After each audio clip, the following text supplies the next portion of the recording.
Accent माइक्रोसेल limited IPO. वैसे तो एक एसएमई कैटेगरी का आईपीओ है, बट धमाकेदार जीएमपी के साथ आ रहा है। पैसा डबल से भी ज्यादा होगा क्योंकि जीएमपी 114% के आसपास चल रहा है। आज के दिन 8 तारीख को 8 दिसंबर को आईपीओ खुल रहा है। इसका कंप्लीट रिव्यू करूंगा, पी रेशियो से लेकर सब कुछ बताऊंगा, जीएमपी ईटीसी सब कुछ, सौदा रेट सब कुछ। तो वीडियो को स्टार्ट करते हैं। अप्रैल 10 2012 में, मतलब ऑलमोस्ट कह सकते हैं 11 साल हो चुके कंपनी को काम करते हुए। Produces high quality cellulase based excipients mainly for pharmaceutical, nutraceutical, food, cosmetic and other industries. SME category की छोटी सी कंपनी है बट काम अच्छा कर रही है। कंपनी का ग्लोबल प्रेजेंस भी है, इंडिया में कंपनी काम तो करती है, साथ ही साथ 45 कंट्रीज में वर्ल्ड वाइड कंपनी काम कर रही है। कंपनी काम में अगर मैं डिटेल में बात करूं हमको समझ में आएगा नहीं, क्योंकि कंपनी काम काफी कॉम्प्लिकेटेड है। मैन्युफैक्चरिंग सेक्टर में खुद मैन्युफैक्चरिंग करती है।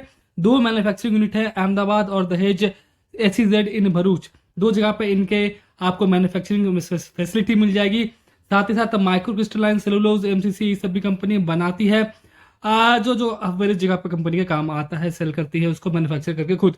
अब आते हैं कंपनी के फाइनेंशियल्स के ऊपर, जहां पे आप देखेंगे 21, 22, 23 का डेटा आपको, 3 साल का डेटा कंप्लीट आपको मिलेगा। साथ साथ कुछ महीनों का डेटा हमारे पास और मौजूद है, बट उसको छोड़ते हैं 3 साल का जो कंप्लीट डेटा हमारे पास मौजूद है उस पर अगर गौर करें तो रेवेन्यू देखेंगे, काफी लंबे फिगर्स देखने को मिलेंगे। जो रेवेन्यू के फिगर्स हैं वो लैक्स में है, 13,000 लाख से 16,000 लाख और फिर 20,000 लाख। कंपनी का रेवेन्यू बहुत अच्छे तरीके से बढ़ा है और पीएटी भी कंपनी बहुत अच्छा निकाल रही है। 1301 लाख का पीएटी कंपनी का रहा है मार्च 31, 2023 तक, तो जो कि बहुत ही अच्छा फिगर देखने को मिलता है। रिजर्व एंड सरप्लस कंपनी लगातार बढ़ा है, बहुत अच्छी बात है। और इस साल भी कंपनी ऐसा लग रहा है कि अच्छा परफॉर्म करके दिखाएगी। टोटल बोरिंग कंपनी ने घटाया है, जो कि अगेन बहुत अच्छी बात है। लगातार कंपनी अपनी बोरिंग घटा रही है, यानी रिजर्व एंड सरप्लस बढ़ रहा है, बोरिंग घट रही है, पीएटी बढ़ रहा है, रेवेन्यू बढ़ रहा है, नेटवर्थ बढ़ रहा है। तो जो चीजें बढ़नी चाहिए वो बढ़ रही है, जो चीजें घटनी चाहिए वो घट रही है। तो क्यों लेकर आ रही है अपना आईपीओ? जनरल कॉर्पोरेट पर्पस है। एक प्लांट कंपनी खड़ा करेगी for manufacturing of CSS sodium starch glucolite and MCMC। तो कुछ मैन्युफैक्चरिंग प्लांट कंपनी बनाएगी, कुछ चीज़ें मैन्युफैक्चरिंग करनी है कंपनी को, अपने फील्ड से रिलेटेड है। उसके बाद आते हैं डिटेल्स पे। आज के दिन आईपीओ खुल रहा है और 12 तारीख को आईपीओ क्लोज हो जाएगा। आज फ्राइडे है, संडे सैटरडे बीच में आएगा। 9 और 10 को, फिर 11, 12 3 दिन आपको मिलेंगे अप्लाई करने के लिए। और प्राइस बैंड जो रखा गया 133 टू 140 रुपीज का प्राइस बैंड यहाँ पर रखा गया है। तो 140 रुपीज का तो प्राइस है, इसी में बिड कीजिएगी। जो जीएमपी चल रहा है आईपीओ ओवर सब्सक्राइब होने वाला है। और साइज भी कंपनी का अच्छा है, 78.40 करोड़ का ये साइज रखा गया है, जो कि अगेन बहुत इंटरेस्टिंग हो जाता है। फ्रेश इशू पूरा का पूरा होने वाला है, अगेन ये पॉजिटिव बात है। अब लिस्टिंग होगी NSE SME पे, तो ओवरऑल बड़े साइज का आईपीओ मिलने के चांसेस थोड़े बहुत बढ़ते हैं। QIB category 50%, retail category 35%, HNI category 15% यहाँ पे कोटा रखा गया है। अब आते हैं टाइम टेबल के ऊपर डिस्कस कर लेते हैं। 12 तारीख को आईपीओ क्लोज होगा, शाम के 5 बजे तक मैंडेट अप्रूव कर देना है। 13 दिसंबर को अलॉटमेंट आ भी जाएगा, एक दिन बाद ही, जैसे आपको पता है अब T+3 में ही लिस्टिंग होनी है। तो देखिए लिस्टिंग में फटाफट होगी, 15 तारीख को लिस्टिंग हो जाएगी। 13 तारीख को अलॉटमेंट, 14, 15 को लिस्टिंग हो जाएगा। तो आप समझ सकते हैं कितना फटाफट आप काम होने वाला। आईपीओ में ज्यादा दिन आपको पैसे फंसाने पड़ेंगे नहीं। सपोज आप लास्ट डे अप्लाई करते हैं 12, 13, 14, 15 को आप पैसा निकाल लेंगे। 4 दिन में आपका काम खत्म हो गया, 1-2 दिन लगेंगे आपको अकाउंट में ट्रांसफर करने में, डीमेट अकाउंट से। 5 से 6 दिन में आपका पैसा जो है आपके अकाउंट में आ चुका होगा, सब कुछ काम खत्म हो जाएगा, पैसा अनब्लॉक वगैरह सब कुछ हो जाएंगे।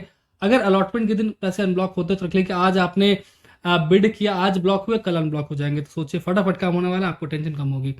अब 1000 शेयर्स का एक लॉट है, 140 रुपये रखा गया है कट ऑफ प्राइस। तो 1,40,000 रुपये आपको चाहिए मिनिमम बिड करने के रिटेल कैटेगरी में। और HNI कैटेगरी में 2000 शेयर्स मिलेंगे, 2,80,000 रुपये आपको चाहिए, 2 लॉट यहाँ पे मिलते हैं। होल्डिंग कंपनी के पैटर्न की बात की जाए 73.13% अभी कंपनी के प्रोमोटर के पास है, थोड़ी सी कम हो रही है 53.67%। ये थोड़ी ज्यादा होती तो अच्छी बात होती। केफिन टेक्नोलॉजीज का रजिस्टर है। अलॉटमेंट स्टेटस यहाँ पे देख पाएंगे। अब जीएमपी जो सबसे इंटरेस्टिंग, सबसे धमाकेदार चल रहा है अभी, देखिए रिसेंटली बहुत अच्छे आईपीओ है, मिलन कैटेगरी में बहुत अच्छी लिस्टिंग दी है। मतलब टाटा टेक्नोलॉजी तो धमाका कर दिया है भाई, ऑलमोस्ट 160-170% का यहाँ पे लिस्टिंग प्रॉफिट देखने को मिला है। उस हिसाब से एसएमई कैटेगरी में भी देखा जाए बहुत अच्छा लिस्टिंग है। इसके अगेंस्ट जो आईपीओ आ रहे हैं एसएमई कैटेगरी में, ऐसा जीएमपी आपको देखने को नहीं मिलेगा। और साथ डॉम्स आईपीओ जो मिलन कैटेगरी में आ रहा है उसका जीएमपी सामने आ गया है 60% का। तो अगर मिलन कैटेगरी का एक धमाकेदार आईपीओ 60% जीएमपी के साथ आ गया है। उसके बाद एसएमई कैटेगरी का सबसे बेस्ट आईपीओ है ये, इसलिए इसके ऊपर वीडियो बना रहा हूँ। आज के दिन सुबह का अपडेट है, सबसे लेटेस्ट अपडेट है। 160 रुपए का जीएमपी चल रहा है, 140 रुपए का टॉप प्राइस है।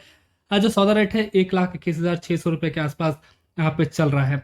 तो अच्छा खासा लिस्टिंग गेन यहाँ पर देखने को मिल रहा है अकॉर्डिंग टू जीएमपी। और पी रेशियो की बात की जाए तो यहाँ पे पी रेशियो 14 से भी कम का आ रहा है, तो जो कि बहुत इंटरेस्टिंग बात होती है। इसे एसएमई कैटेगरी के आईपीओ में थोड़ा सा लोअर साइड पे पी रखना जरूरी है। डेब्ट टू इक्विटी रेशियो देखिए कंपनी के पास कितना कम है और अर्निंग पर शेयर कितना अच्छा है, तो कंपनी का फाइनेंशियल अच्छे हैं, जीएमपी अच्छा है, पी कम है, डेब्ट टू इक्विटी रेशियो कम है, अर्निंग पर शेयर हाई है, जीएमपी हाई है, तो सोचिए हर चीज कंपनी के पॉजिटिव में जा रहा है।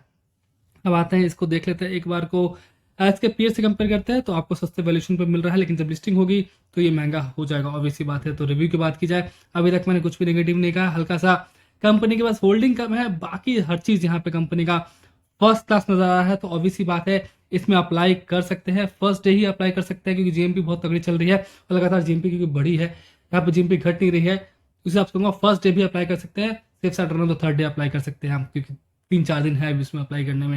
लेकिन आप इतना सेफ आईपीओ मुझे लग रहा है कि आराम से आप फर्स्ट डे भी अप्लाई यहाँ पे कर सकते हैं। चेन्नई कैटेगरी में अप्लाई कीजिए या रिटेल कैटेगरी में अप्लाई कीजिए, लेकिन अप्लाई कर सकते हैं, क्योंकि अभी आप देखेंगे जब तक इसके पैसे अनब्लॉक होंगे 13 तारीख को, उसके बाद ही खुलने वाला है डॉम्स का आईपीओ, तो इसके पैसे अनब्लॉक होने के बाद भी आप डॉम्स पे लगा सकते हैं। तो एक बहुत इंटरेस्टिंग बात हो जाती है और इस वजह से यहाँ पे आपको सब्सक्रिप्शन हाई देखने को मिलेगा कि बहुत लोग यहाँ पे वेट करेंगे, पैसा अनब्लॉक होगा, फिर इसको डॉम्स में लगाएंगे, तो मिलन कैटेगरी के जो भी आईपीओ हैं उसमें लगाएंगे, तो मिलने के चांसेस कम है, लेकिन किस्मत है, हर आईपीओ में अगर आप लगा रहे हैं तो लगाते रहिए, मिलता रहेगा आपको। इस बार आपने देखा होगा बहुत लोगों को टाटा टेक का आईपीओ मिला है, और साथ ही साथ बहुत लोगों को आरईडीए का आईपीओ मिला, फ्लेयर का आईपीओ मिला, गांधर का आईपीओ मिला है, तो बहुत लोगों को इस बार आईपीओ अलॉटमेंट हुए हैं, क्योंकि बहुत सारे आईपीओ एक साथ आए थे। तो लगातार बिड करते रहिए, पक्का मिलेगा आपको आईपीओ।